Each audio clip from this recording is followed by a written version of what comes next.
I think it's more out of concern than anything else. And there's a realization that obviously the guy's coming off back-to-back ACL injuries. So they're being cautious above all else.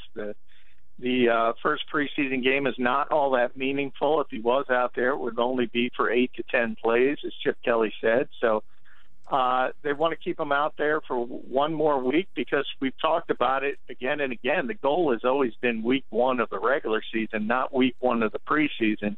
Now, the only concern, obviously, is rust because the guy hasn't played for a long time. We know from Chip Kelly's first 2 seasons, starters generally don't play in Game 4. So basically, Sam Bradford's going to have, week 2 of the preseason against the Ravens, and then the most important Game 3, where he'll probably play, into the third quarter, and that's it. He better be ready to go, and that's always been a bit of a concern because it's a guy who does have to knock some rust off. Yeah, and John, he said it's going to be a Barkley-Tebow, battle, really. Those guys will get a majority of the time. Is that a battle? I mean, is this going to be who plays better, or do you think someone has the advantage over the other guy? The only reason – these are 2 high-profile third stringers.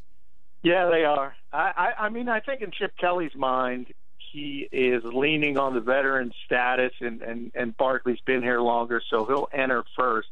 But I think in his mind, Tebow's ahead just because he fits his situation better. He might be the only person in the world who called Tebow a non-gimmick guy, said he's a quarterback, and I don't know how many people agree with him.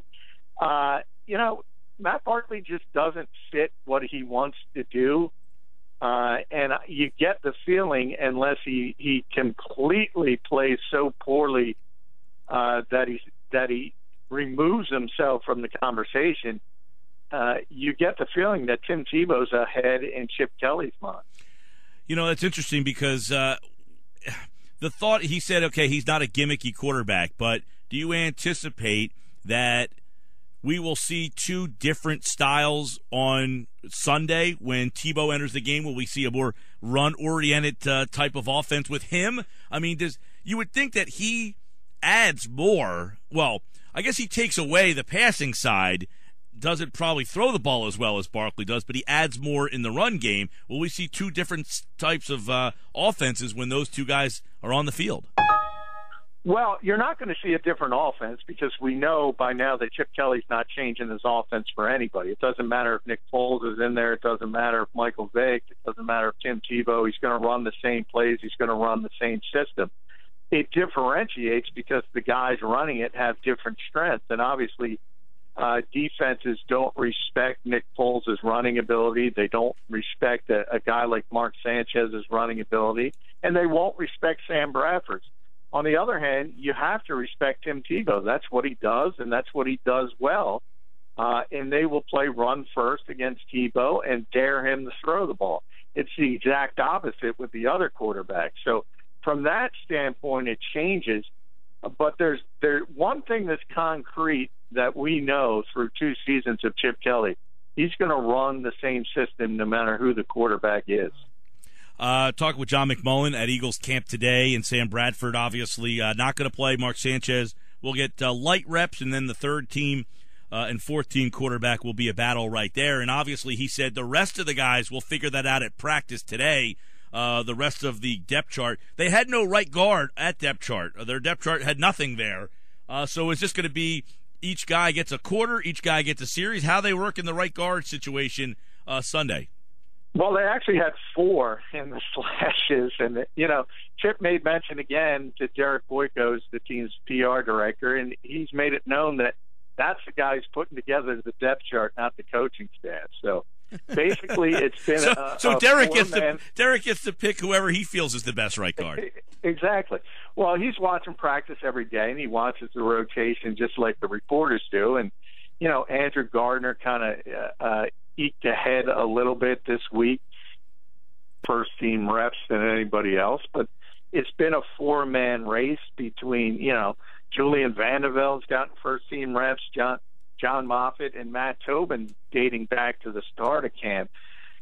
Just the last couple of days, you got the kind of feeling that Gardner and Moffitt have sort of eased ahead and are battling each other for the starting job because they started cross-training Tobin more, cross-training Vandeveld more, and that indicates to me they want them to be backups who can be versatile and go in a number of different positions. But that's just a guess because, as Chip Kelly always says, everything's in pencil. Of every team in the NFL, all 32 teams, first-team reps mean the least with this team than any other. That is pretty funny, you know, especially at that position where there's so many. It's not like a 2-man race; it's a 4-man race. And how do those guys get legitimate reps and enough time to show who stands out? Is there favorites? Or are they all 4 on the same kind of ground right now? Well, yeah. As I said, I think Gardner's kind of edged a little bit ahead, and I think Moffitt, because they think he has the best skill set, I think he remains the wild card and could jump into it if he plays well in the preseason. And you know, a lot of it is Chip Kelly likes to brag about how many repetitions his practices create. So generally, the Eagles have more reps than other NFL teams. So in theory, guys are going to get more looks, they're going to get more opportunities. And that's always been his mentality, and he always talks about having things in pencil rather than ink. Now, everybody's an exception. It's not like Jason Peters or Fletcher Cox have to go in there with the second team and third team guys. They're only with the first team. So, like everything, Chip contradicts himself a little bit here and there.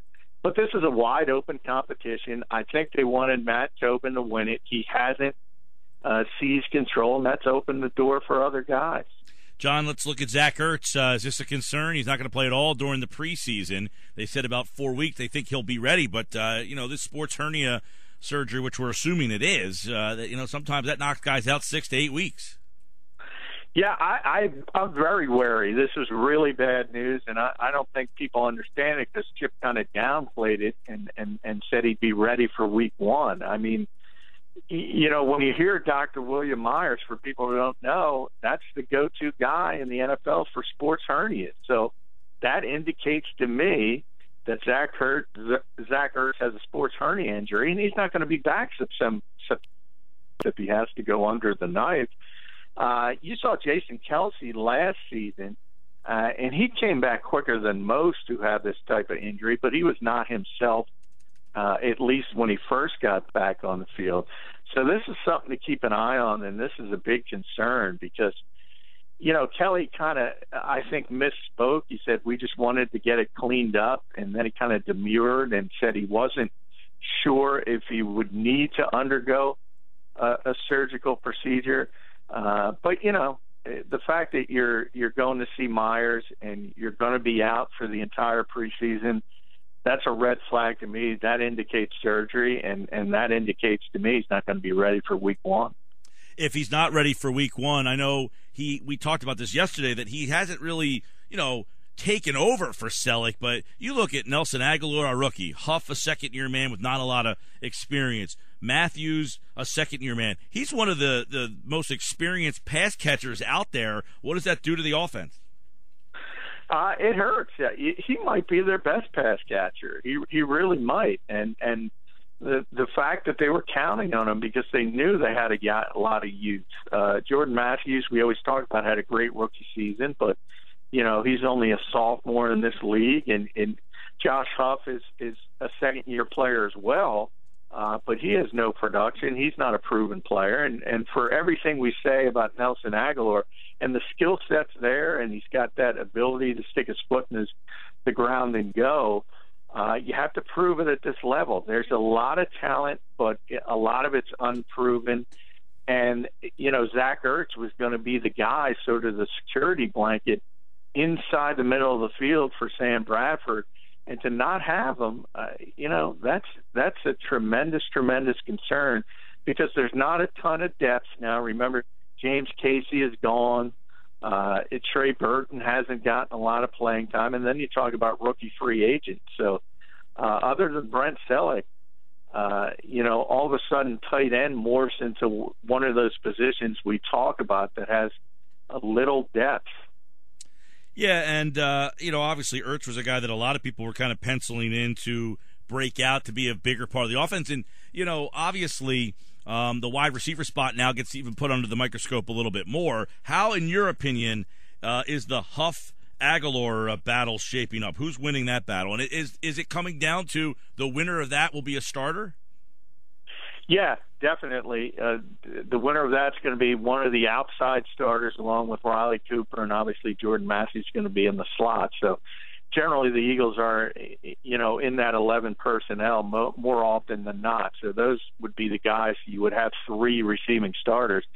And the last couple of days, Huff has been running with the first team the vast majority of the time, but 2 of the last 3 days, today wasn't much of a real practice. 2 of the last 3 days, Aguilar's kind of jumped ahead and taken those first team reps. So I think he's catching up, but Huff still has the advantage.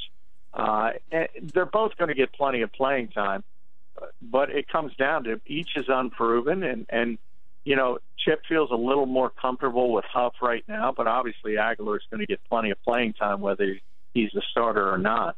Yeah, and obviously Aguilar being such a high pick, people are looking at him, but Josh Huff, he was, third-round pick last year and didn't really get a lot of time. He had that kickoff return that excited a lot of people, but ended up getting hurt and really was not a factor last year. And I know a lot of people this minicamp and OTA, John, were really talking about Huff taking a big step forward.